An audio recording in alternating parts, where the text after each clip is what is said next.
नमस्कार दोस्तों, आज की इस शेड स्टोरी इन हिंदी में हम कल्पना की दर्द कहानी बताते वाले हैं। कभी कभी अपनों के लिए अच्छा सोचना कब बुरा बन जाता है हमें पता ही नहीं चलता। कल्पना के साथ भी कुछ ऐसा ही हुआ। तो आइए अब जानते हैं कि क्या है कल्पना की दर्द भरी कहानी। कल्पना एक मध्यम वर्गीय परिवार से थी जिसने अपनी स्नातक की पढ़ाई पूरी कर ली थी और अब वो अपने घर पर ही छोटे बच्चों को ट्यूशन पढ़ाती थी। कल्पना का रंग गोरा था और वह दिखने में बिल्कुल गुड़िया की तरह थी। कल्पना के माता पिता उसकी शादी के लिए एक अच्छे लड़के की तलाश कर रहे थे। तभी कल्पना के मामा एक लड़के के बारे में बताते हैं। वो कहते हैं कि लड़का का नाम राहुल है। वह किसी कंपनी में मैनेजर के पद पर है और महीने के 70,000 कमाता है। कल्पना के माता पिता ने लड़के की फ़ोटो देखी तो उन्हें लड़का पसंद आ गया। जब कल्पना की मां ने कल्पना को लड़के की तस्वीर दिखाई तो कल्पना ने कहा, जब आप दोनों को लड़का पसंद है तो मुझे भी पसंद है। अब लड़का और लड़की वालों के परिवार ने मिलकर शादी की तारीख तय कर दी। कल्पना के माता पिता बहुत खुश थे कि उनकी बेटी की शादी एक अच्छे घर में हो रही है। पूरे धूमधाम से कल्पना की शादी हो गई। अब कल्पना अपने बचपन के घर को छोड़कर एक नए घर चली गई।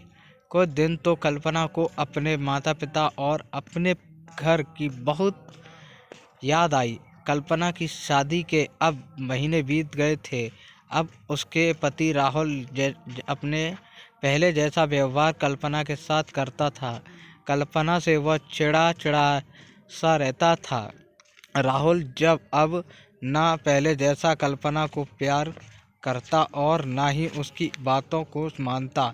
कल्पना को समझ नहीं आ रहा था कि वो क्या करे। वो बस रोकर अपने दर्द को कम करने की कोशिश करती।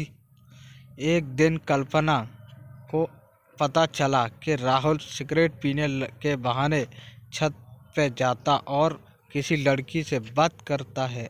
जब कल्पना ने राहुल से पूछा कि आप रोज़ाना छत पे जाकर किससे बात करते हैं, तो इस पर राहुल ने जवाब दिया, वो मेरे ऑफिस का फ्रेंड है, बस उसी से बातें करता हूँ और तुम अपने काम से मतलब रखो, ज़्यादा सीआईडी बनने की ज़रूरत नहीं है।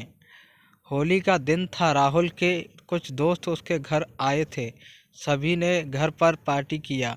उस दिन राहुल का एक दोस्त थोड़ा ज़्यादा ड्रिंक कर लिया था और उसने नशे में कल्पना के सामने जाकर कहा, भाभी आप इतनी प्यारी और मासूम हो फिर भी राहुल भाई दिन भर उस घमंडी नेहा से बात करते रहते हैं। लगता है कि आप राहुल भाई का सही से ख्याल नहीं रखते।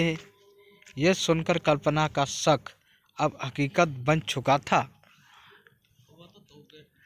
अगली सुबह जब कल्पना ने राहुल से पूछा कि ये नेहा कौन है और क्या लगती है आपकी, राहुल मैं तुम्हें क्या बताऊं, कल्पना मैं बीवी हूं आपकी। राहुल देखो, तुमसे पहले वो मेरे लाइफ में आई। कल्पना तो फिर मुझसे शादी क्यों किया। राहुल बस तुम अच्छी लगी इसलिए शादी कर लिया। कल्पना अब तुम देखना मैं उसकी कमीनी लड़की को कैसे सबक सिखाती हूँ। नेहा को कब कल्पना ने कामिनी कहा तो राहुल ने गुस्से में कल्पना को बहुत मारा और उसे कमरे में बंद कर दिया। कल्पना के सास को सब पता था, फिर भी अपने बेटे के सामने एक शब्द नहीं बोलती थी।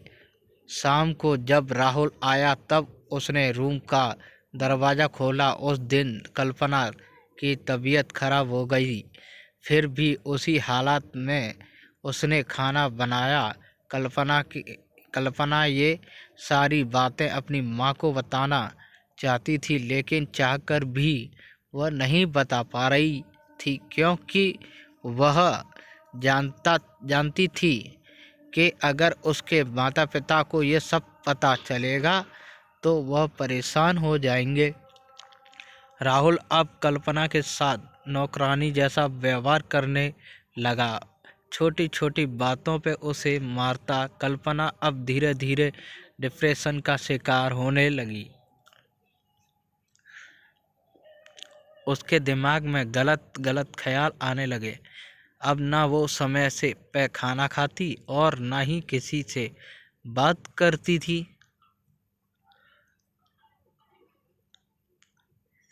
आखिरकार एक दिन कल्पना ने रूम में फांसी लगाकर आत्महत्या कर ली।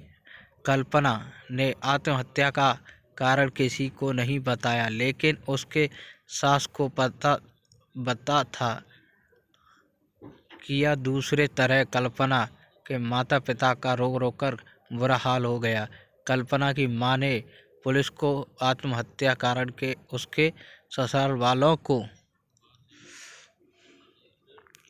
बताया। पुलिस राहुल और उसके माता पिता को लेकर ले गई, लेकिन पैसों के दम पर कुछ ही दिनों में राहुल उसके माता पिता जेल से छूट गए।